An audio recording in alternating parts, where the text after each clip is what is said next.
역대상 13장에서 다윗이 언약궤를 수레에 싣고 메고 오다가 결국 다윗성으로 옮기지 못하고 오벳 에돔 집에서 석 달을 있게 해요. 자, 그래서 오벳 에돔의 집과 그의 모든 소유에 복을 내리셨다, 그렇게 기록을 하고 있습니다.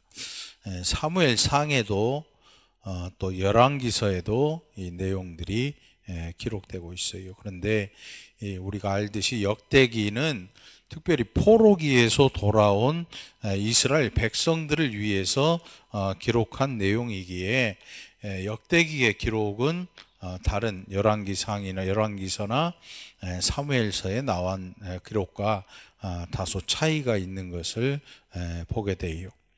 그래서 오늘 이 본문 속에 보면 13장에서 우사라는 사람이 수레에 싣고 오던 그 언약궤가 소들이 뛰면서 이 수레가 떨어지는 걸 막기 위해서 그걸 손으로 붙들다가 죽어요. 그 언약궤에 치여서. 그리고 오늘 15장에 보면 다윗이 뭐라고 했냐면, 이 레위 사람들이 매야 한다. 여호와의 궤를 실는 것이 아니라 바로 레위 사람들이 하나님의 언약궤를 메어서 옮겨야 한다라고 이야기를 해요. 다른 역대기나 열왕기나 사무엘서에는 우리가 우사라는 이 사람에 대해서 뭐 레위 사람이다 아니다 이렇게 기록하고 있지 않은데, 이 역대기에서는 레위 사람이 아니라는 사실을 이 다윗을 통해서 우리가 듣게 되지요. 그래서 다윗이 이제 오벳 에돔의 집에서 언약궤를 다시 다윗성으로 메어 올리려고 준비를 하고 그 일을 실행을 하게 되는데, 이 13절에 보면 전에는 너희가 매지 아니하였으므로 우리 하나님 여호와께서 우리를 찢으셨으나 이는 우리가 규례대로 그에게 구하지 아니하였음이라. 그러니까 이 자세히 알고 있는 거지요, 다윗이. 신앙 이 언약궤를 왜 수레에 싣고 왔냐면, 우리가 사사시대 때 보면 블레셋과의 전쟁 중에 엘리의 아들들이 갑자기 언약궤를 메고 전쟁터에 가요. 전쟁터로 언약궤를 메고. 그래서 이 엘리의 두 아들들이 다 죽죠. 엘리도 죽고. 언약궤를 왜 메고 갔냐면, 이 언약궤 자체가 그들에게 신비한 힘을 가졌다고 생각을 했어요. 언약궤는 말 그대로 언약을 기억나게 하는 상자인데, 그 엘리의 두 아들들에게 이 언약궤는 신비한 힘을 가진 물건으로 봤어요. 그게 뭐냐면 서물 숭배예요. 서물 숭배. 서물 숭배가 뭐냐면, 저 고개 넘어가는데 금태 둘러놓은 뭐 선앙당, 고목나무 이런 거 있잖아요. 사람들이 그 금줄을 둘러놓으면 함부로 못 들어가요. 함부로 못 들어가. 왜? 거기는 뭔가 특별한 기운이나 뭔가가 있을 거라고 생각을 해서 함부로 못 해요. 하다못해 교회에 이런 뭐 십자가나 강대상이나 이런 것에 대해서도 어떤 사람들은 두려워서 마음대로 만지지도 못하고 못하는 분들이 있어요. 근데 이거는 두려움의 대상이 아니고 사용을 어디다 하느냐에 문제가 있죠. 사용을 교회에서 이 강단에서 사용하고 있으니까 그게 잘 우리가 관리해야 되는 물건인 거지, 이 자체가 뭐 여기서 뭐가 나오거나 하는 거 아니잖아요. 이거 뭐로 만들었어요? 이거 나무도 아니고 MDF야. MDF가 뭐냐면 톱밥 뭉쳐놓은 거. 이 원목이면 값이 좀 나갈 텐데, 이거는 그렇게 비싼 건 아니야. 안에 MDF거든요. 그 톱밥에 톱밥 잘라보면 알 수 있지. 근데 이 이 언약궤도 마찬가지예요. 언약궤도 그 자체가 뭔가 힘이 있는 게 아니고 그것을 보고 하나님의 언약을 기억나게 하는 것. 그래서 그 언약궤 안에 하나님의 약속이 들어있는데 그들의 죄를 덮어버리시는 언약이에요, 이 언약이. 그래서 언약궤 안에는 이스라엘의 죄와 관련된 내용이 그 안에 다 들어있어요. 모세가 새겨왔던 하나님의 계명에 관한 돌판이 들어있고요. 또 아론의 쌍난 지팡이가 그 안에 들어있고 만나를 담았던 항아리. 이 세 개 다 돌 아니고는 다 썩어 없어졌겠죠. 아론의 쌍난 지팡이도 그 안에 놔뒀으니까 이제 썩어서 없어졌을 거고, 만나를 담았던 항아리, 만나는 없고 항아리만 아마 남아있겠죠. 그러니까 그 안에 거는 다 뭐 없어지든 뭐 아무튼 그랬는데, 중요한 건 뭐냐면 그 위에 제사 드릴 때 그 위에 피를 부어요. 언약궤에 뚜껑이 있어요. 덮개가. 천사들이 이렇게 날개를 펴고 그룹들이 그 날개로 그 위에 상자를 이렇게 지켜보고 있는데 그 위에다가 피를 부어서 하나님 앞에 드리는 거예요. 그 피의 의미가 뭐냐면 이스라엘 백성들이 그 안에 넣어놓은 죄들을 하나님이 안 보시겠다는 거예요. 안 보고 그들을 하나님의 백성으로 삼고 하나님께서 그들 가운데 거하시는 거예요. 그게 언약궤예요. 그게. 그러니까 신성시할 물건이 아니고 그거를 보면서 하나님의 언약을 기억나게 해주는, 신앙을 더 북돋아주는 그런 이 내용의 상자였던 거죠. 언약궤. 근데 그게 수레에 실리게 된 이유가 바로 이 엘리의 아들들이 블레셋과의 전쟁에서 그거를 신성한 물건으로 가지고 갔다 뺏겨버려요. 전쟁에 치면서. 그러다가 어찌어찌 해서 돌아오는데 이 블레셋 사람들이 그것을 소 수레에다가 실어가지고 이스라엘로 다시 보내요. 그리고 나서 다시 이 언약궤를 이동하는 게 수레에 싣게 된 동기가 되죠. 원래 광야를 건너올 때는 메고 왔거든요. 요단강을 건널 때에도 제사장들과 레위 사람들이 그것을 어깨에 메고 요단강을 건너왔어요. 그 언약궤를 맨 제사장들의 발이 요단강에 닿자마자 물이 갈라지고 이스라엘 백성들이 마른 땅을 건너듯 요단강을 또 건너가게 돼요. 그게 언약궤를 맨 제사장들의 모습이었거든요. 근데 이게 세월이 지나면서 수레에 싣게 돼. 그러니까 언약궤를 수레에 싣는 거는 하나님이 원하시는 게 아니고 누가 만든 거였냐면 블레셋 사람들이 만든 일이었어요. 왜? 편하잖아. 네? 신앙생활, 여러분, 신앙생활도 편하게 하려면 주일날 굳이 교회 올 필요 없잖아. 저기 카메라 보고 있잖아. 네? 카메라로 집에서 그냥 편하게 하면 돼. 우리가 코로나 때 그랬잖아요. 그 여파가 아직도 교회에 남아있어요. 교회들이 박살이 나버렸어. 교회 안 나와. 이제는 저런 TV도 안 봐. 뭘 봐? 인터넷 예배. 그냥 클릭만 해서 헌금도 클릭해서 그냥 보내. 나는 교회에 없어. 그런데 헌금 명단에는 존재해. 왜? 가서 이제 사람들하고 부딪히고 교회에 일하고 땀 흘리고 이게 싫은 거야. 코로나 이후에, 이 팬데믹 이후의 모습이 돼. 그 큰 교회들이 아주 박살 났어요.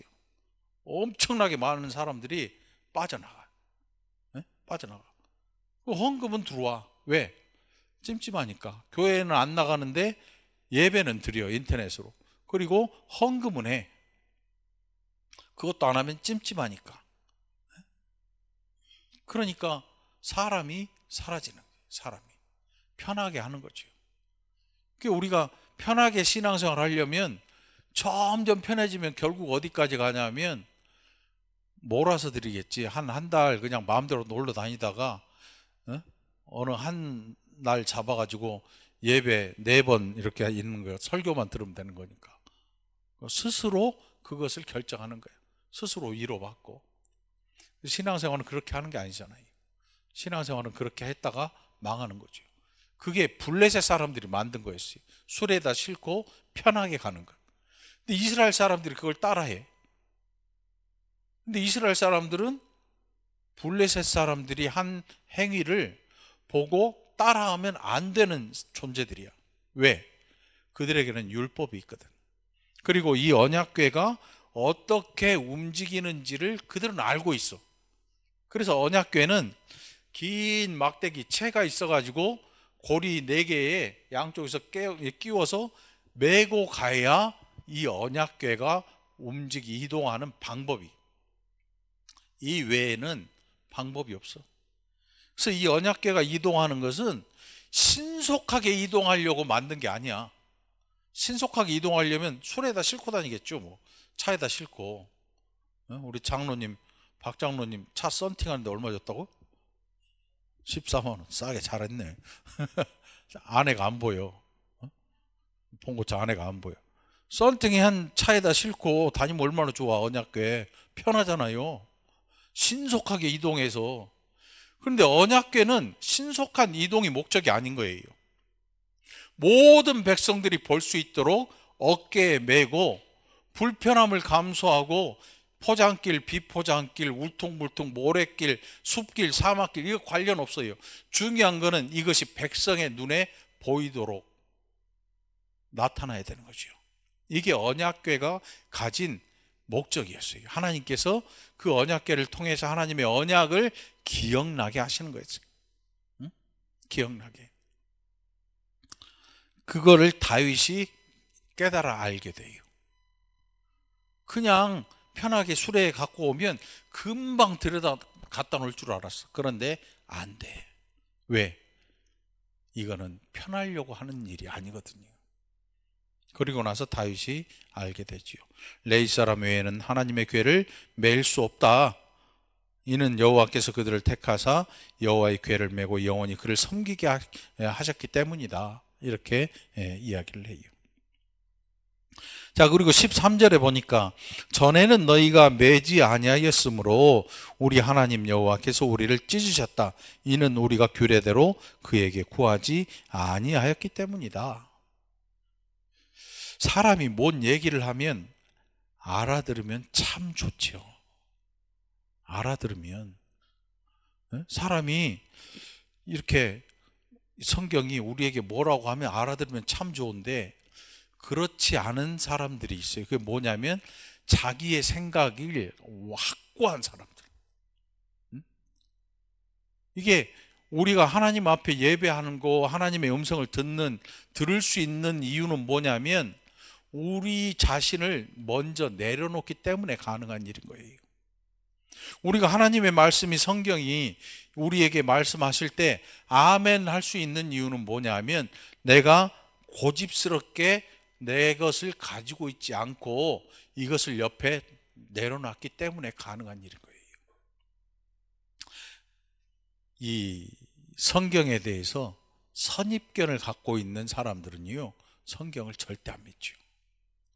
창조론을 믿지 않아요. 그 선입견이 뭐냐 하면 내가 세상에서 가진 지식들이 있는데 그것은 완벽하고 그것은 부족함이 없는 지식이다.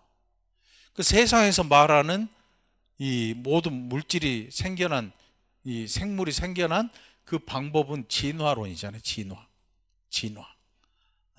보이지 아니하는, 그 아주 보이지 아니하는 미생물이 번개가 치고 우당탕 꿍깡 하는데 우연히 생겨나더니 수백만 수십억 년이 지난 이후에 그것이 뭐 세포가 바뀌고 어쩌고 저쩌고 해서 나중에 결국 뭐 사람, 짐승 이렇게 갈라져서 각각 다른 모양으로 진화를 해서 그렇게 생겨났다.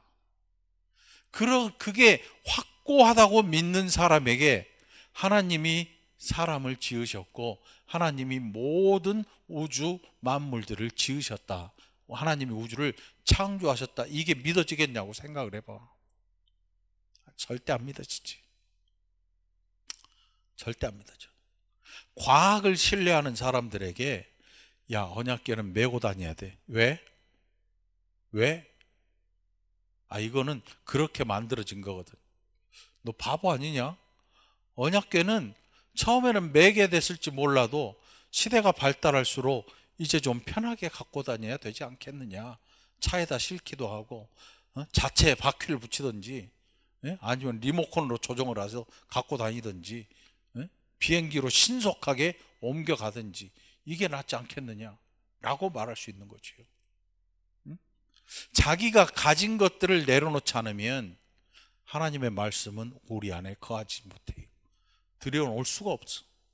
우리 자신이 우리를 내려놔야 이 말씀이 우리 안에 거하는 거죠. 늘 기억하시기 바라요. 늘 기억하세요. 나를 내려놔야 하나님이 내 중심에 들어오시는 거죠. 그게 다윗의 모습이었어요. 그러니까 한번 생각을 해보세요. 다윗같이 이게 아니었구나 하는 거를 깨닫고 그것을 포기할 줄 아는 사람이 돼야 되는 거예요. 근데 우리는 안 그래요. 이게 아닌가? 그러면 또 다른 방법을 또 찾아봐요. 여기서 정해놓은 방법이 있는데 이거는 끝까지 싫은 거야. 이거는 끝까지 아닌 거고 내가 정한 방법으로 끝까지 시도를 해보는 거야. 그 세상에서 말하는 끈기 있는 사람이잖아. 끈기 있는 사람. 뭔가 노력하고 끈기 있고, 그런데 우리가 노력을 해도 하나님의 말씀 반대로 가는 그런 노력은 헛된 노력이야. 세상이 헛된 노력을 하고 있는 거지요. 진화론으로 아무리 세상을 설명하려 해도 답이 안 나와. 답도 안 나오고 대답할 것도 없어. 갈수록 학문의 크기만 커져. 왜? 그 증거도 아닌 증거들을 끊임없이 끌어모아야 되니까. 끊임없이 끌어모아야 되니까. 그래서 학문의 크기만 어마어마하게 불어나고 커지는 거죠. 그 끝이 없는 거죠. 거짓말이니까. 말이 안 되는 거니까. 결국 우리가 하나님의 말씀을 대하는 모습은 겸손해야 되죠. 아니면 받을 수가 없는 거죠. 그리고 인정할 필요가 있어요. 그리고 그것을 실행할 의지가 있어야 되는 거예요. 자, 이것을 비웃는 사람이 있었어요. 29절에 말씀 마지막 절에 보니까 여호와의 언약궤가 다윗성으로 들어올 때에 사울의 딸 미갈이 창으로 내다보다가 다윗 왕이 춤추며 뛰노는 것을 보고 그의 마음에 업수히 여겼다 그래요. 사무엘서나 열왕기에 보면 미갈이 비웃어요. 뭐라고 비웃냐면 저 영감탱이 미쳐버렸구만 저거. 다윗이 춤을 추면서 이 옷자락이 바지가 흘러내릴 정도로 다윗이 기쁘게 춤을 추었어요. 저도 벨트를 하거든요. 이 벨트 안 하고 이렇게 움직이면 이 바지가 흘러내려.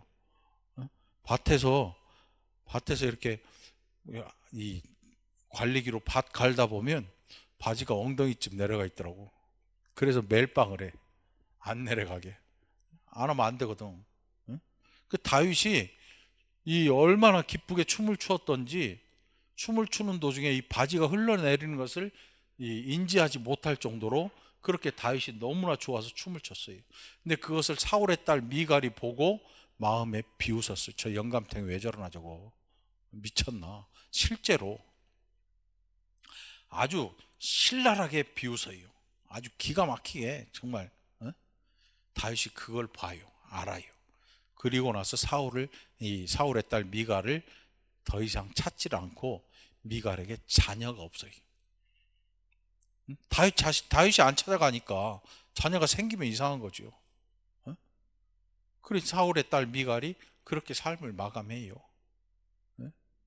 신앙은 어떤 사람이 보기에 비웃을 수도 있어요. 기도하면서 울기도 하고 말도 안 되는 소리에 아멘이 나오기도 하고 남들 다 놀러 가는데 교회 와야 되고 비웃음을 받을 만한 일들이 신앙생활을 하면 생겨요. 그런데 그 비웃는다 그래서 그것을 수치스럽게 여기면 안 되는 거예요. 어떤 분들 보면 밖에 나가서 기도하는 거를 부끄럽게 여겨요. 부끄럽게 여길 뿐만 아니고 자기 자신이 그 기도가 이상하다고 여기니까 밥 먹을 때 기도 안 해요, 밖에서.